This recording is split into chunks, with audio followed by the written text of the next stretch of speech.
Hello, আসসালামু আলাইকুম। খুবই স্বাদের একটি চিকেন তৈরি করব, খুব সুন্দর একটি টেস্টি চিকেন। রেস্টুরেন্ট স্টাইল কিভাবে আমরা নুডলস ফ্রাইড চিকেন তৈরি করি চলুন দেখি।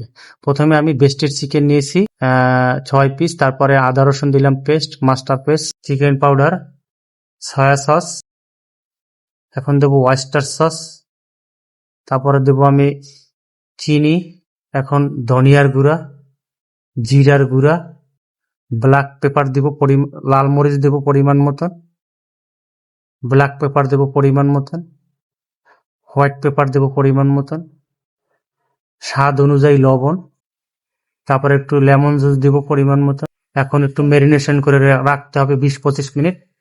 একটু ডিম দিব, তারপরে ময়দা দিয়ে একটু মেখে নেব। এখন একটা বেটার তৈরি করব। বেটারের জন্য একটা বাটি নিয়েছি, তারপরে এখানে আমি অ্যারারুট ময়দা দিচ্ছি পরিমাণ মতো, সামান্য একটু লবণ দেবো স্বাদ অনুযায়ী বেটারে, তারপরে একটু চিনি দিব, ব্ল্যাক পেপার দিব, হোয়াইট পেপার দেব, লাল শুকনা মরিচের গুঁড়া দিব পরিমাণ মতন।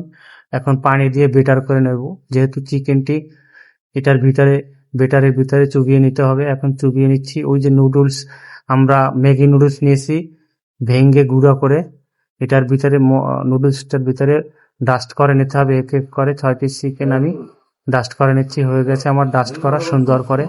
এখন আমি ফ্রেশ তেলের ভিতরে ফ্রাই করব, আস্ত হিটের ভিতরে ফ্রাই করব। এই চিকেনটি না খেলে আপনারা বুঝবেন না, বাসায় একবার হলেও ট্রাই করবেন। বাচ্চাদের জন্য স্ন্যাক্স আইটেম, খুব সুন্দর একটা চিকেন রাইসের সাথে বা স্যুপের সাথে বা খালি সসের সাথে আপনারা খেয়ে থাকতে পারেন। আমার এই পেজটি ফলো করবেন, লাইক কমেন্ট শেয়ার করবেন। আল্লাহ।